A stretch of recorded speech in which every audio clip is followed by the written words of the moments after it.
Hello and welcome to Simon Says Artwork. In this video it's going to be the 7th installment of my Inktober left-handed challenge since I had an injury on my right hand, and I'm just going to do a doodle without any hesitation in my little black sketchbook. So okay, let's get started.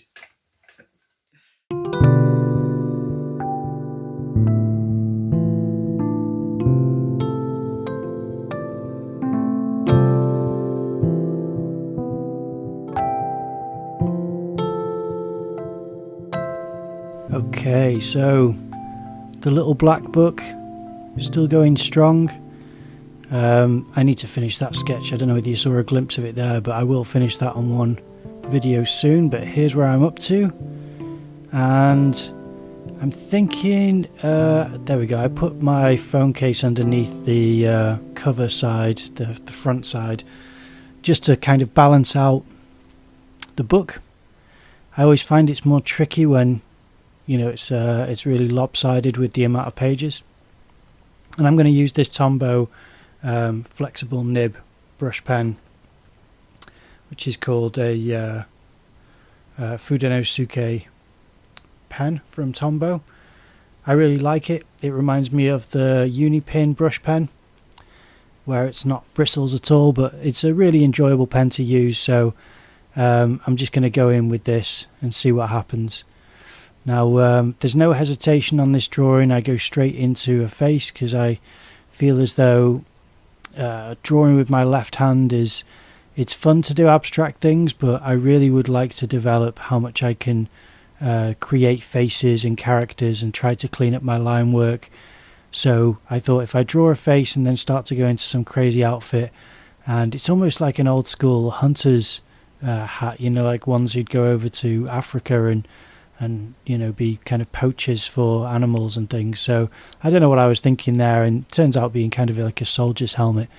But yeah, I was trying to get the curved kind of spirally looking shading on the inside of the helmet as well, and then parts of the hatching a bit cleaner. And I feel as though I've been improved upon certain aspects of the mark making. I'm a little bit more confident now, and I'm not hesitating quite as much, which is half of the battle in my opinion.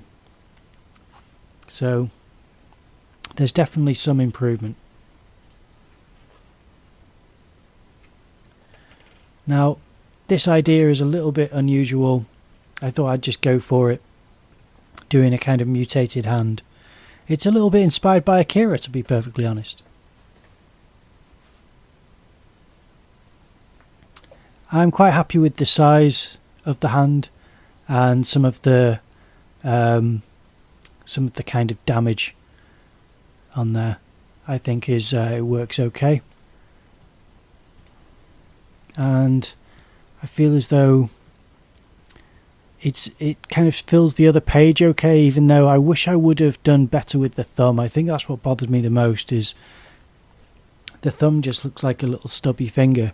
And you can probably tell it's the thumb, but at the same time I think there was a better way to position it, and I'm not sure what that is right now, but that's something that I'm going to try to work on.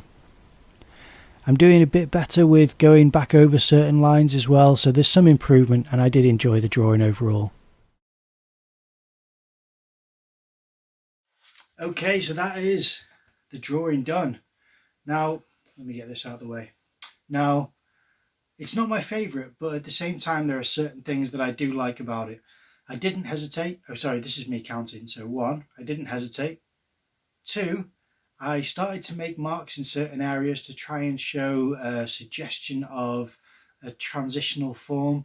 So for example, there are certain bits of hatching that I do in places like this to suggest this is where some kind of curve or transition is occurring. Things like that's good. So that's 2. 3, I think there are certain parts about the character and the mutation which could be interesting, as far as it almost looks like a soldier with this kind of crazy hat thing going on, and then it's got certain things as far as like little flap things on top of the shoulders, and the way that the pockets are sat quite prominent as opposed to being just subtle flaps for the tops of the pockets, or lines for an open one with a button. You know what I mean? Like these kinds of decisions make it look more like a soldier, and then within having like this Akira mutant arm. So that's 3.